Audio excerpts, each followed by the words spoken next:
Hello and welcome to my channel. Today I will start a series of videos concerning a very special reading that I am using from time to time. It's a huge reading, actually seen. It's a huge spread and it concerns the Fool's Path. The point is, if normally you read about the Fool's Path, it is just explanation of the cards from the Fool to the world, as the steps in our lives, at the different aspects and subjects in our lives. And out of a very special situation, I actually created a reading out of it. So this first video will be about how did it start for me that I came up with this idea.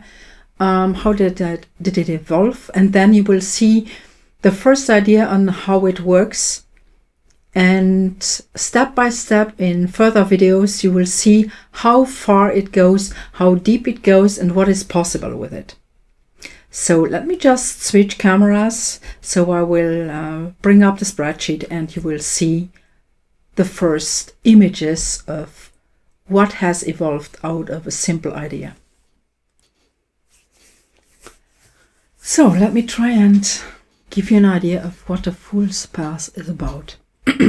So you have seen it quite often. I'm pretty sure that if you go into tarot, that somewhere it turns up that you have the Fool's Path in a way to show you that it starts with the Fool being the one who is not conscious of himself, and then steps over to the different steps and the different experiences we make in our lives. You find the idea also in an archetypal way of Carl Gustav Jung. There are many ways that it will be explained, and there's many ways it will be set up. So I will show you how did it start and what are the differences that I bring up. So actually, when I started, it didn't start with tarot. There was someone who asked me, is it possible to use a spread in tarot the same way you use Lenormand? So therefore I would like to explain to the people who are more into tarot than in Lenormand what she was talking about. So the big picture of Lenormand is actually that you have all the cards laid out, all the cards in one spread. So the Lenormand has not 78 cards, so it's 36. And so you have all the different cards on the different places. So actually you have a big picture.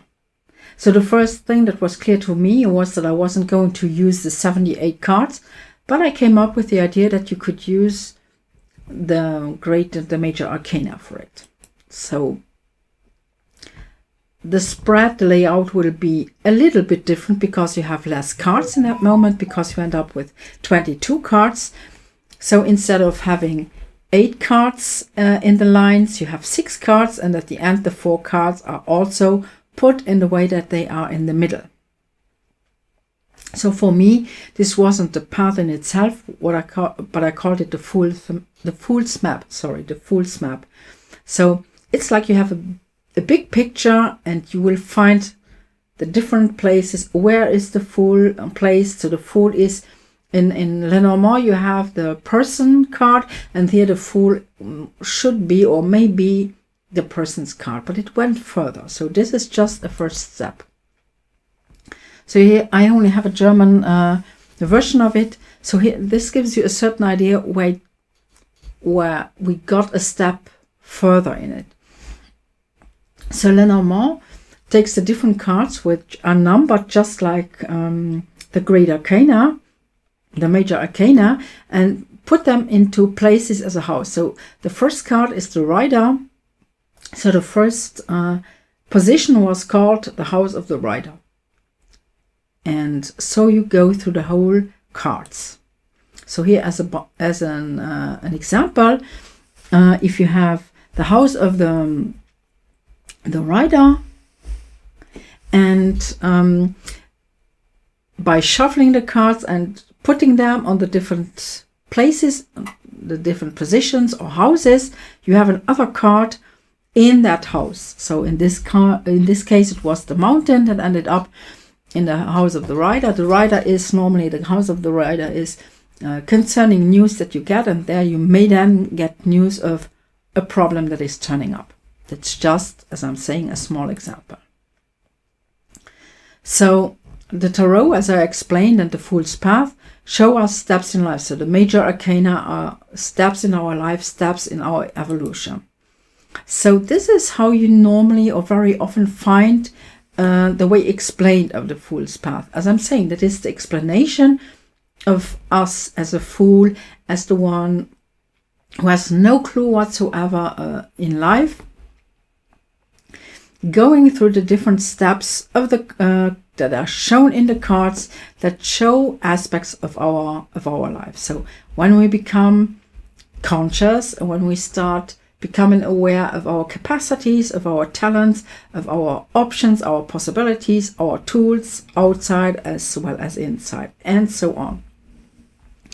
And so they are always built up with 7 cards in each row, and the Fool like outside. But for me, it was important to bring the Fool in.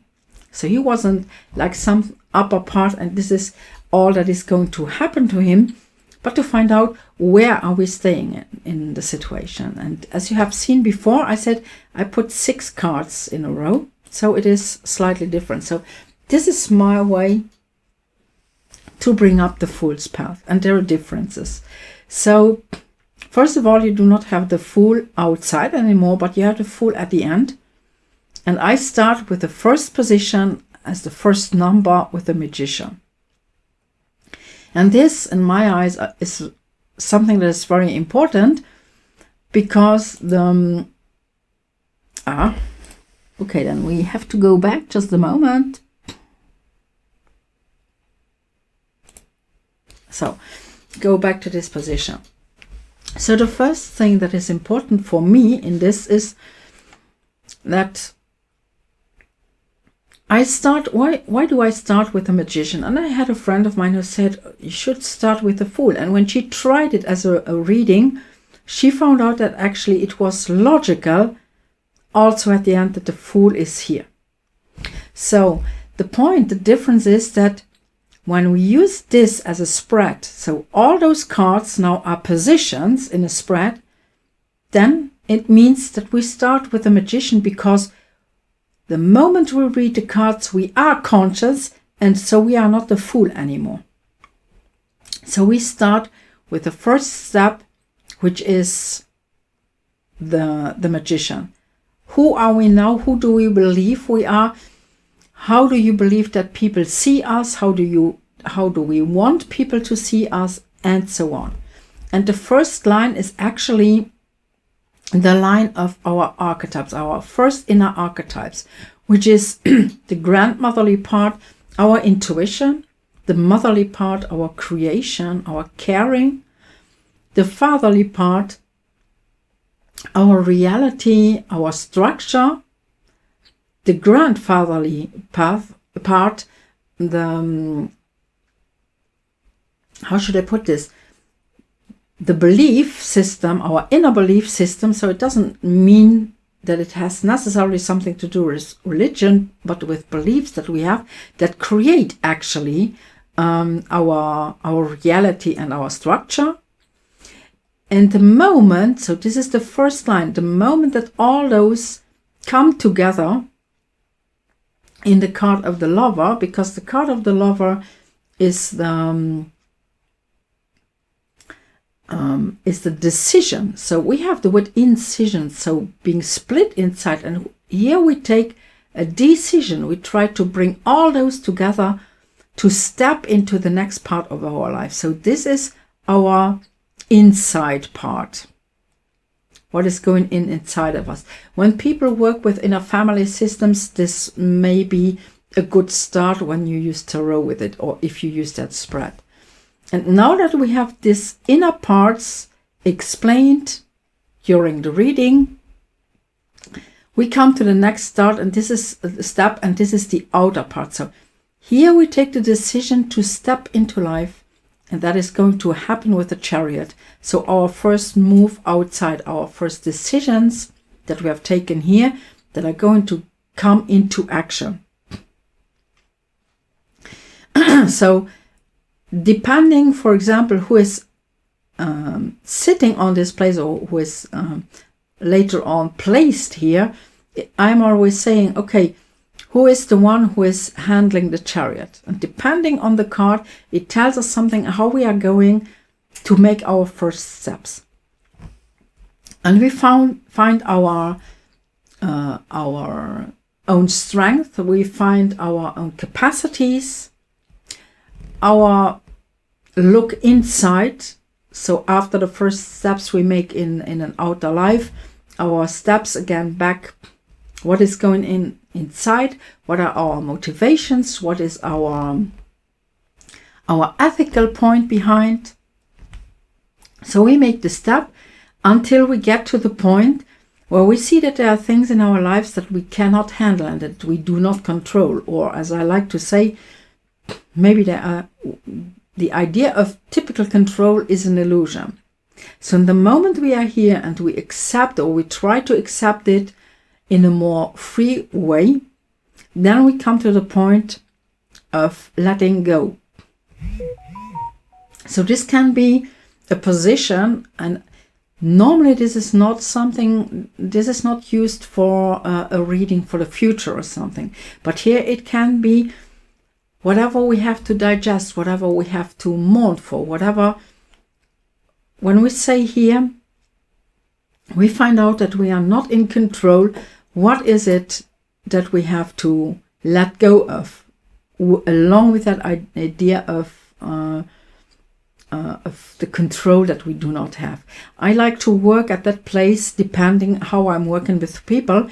I like to use this part to with the steps, the 4 steps of Elisabeth Kübler-Ross, steps of acceptance. So it's really about handling the situation of not being in control, not even of loss necessarily, but of not being in control, becoming aware that we are not in control. Then we come back to trying to heal. The Devil is definitely not a card for me, and also not a position to say we are in dependencies or so on, as it is very often shown. Definitely not. This is the invitation into shadow work. My question that I'm always asking concerning the card that is lying on this place in this house, to use the Lenormand word for it, is what I am not letting myself do. So it has a lot to do, and it will become even more clear the more I go into the different videos, because as you go along you will find out a lot about him. And it's amazing, because actually this is normally something that we are denying. It's our shadow. Jung is talking about shadow work. It's our shadow. It is things that we are judging to be bad, but which is not definitely saying that it is bad. And so to find what is good in all this that we have just judged to be bad or evil and so on, and to bring it back again. And it is this force that will break the tower apart. So actually this tower of protection that we build up, or that other ones have been building up for us, we are going to destroy it. It can help us destroying structures of our families to find our own way, our own star, and to make our own steps into our life without the package of generations and the family along with us. And the last line, so this is, I repeat again because I didn't call this one out. So here we have the inner parts. This is our action in the outside. This is our inner evolution coming out, resulting out of this. And the last line, I am reading it in a way to say the cards that are there can be either positive or negative, depending on, have you been using all this to work with it or not? And at the end, now we have the Fool who is saying, okay, from all this, what is the package? What is the first small thing that I'm taking to make the first step, our first leap of faith into the work of all this, into maybe a new structure in our life? So I hope this gives you a first insight of how the reading is working. And I will go on with the next video to show you a first step, a first layer of the reading. If you like all this, you can like my channel, you can check the next videos, and I do hope I will see you again in my next videos. Thank you very much for watching.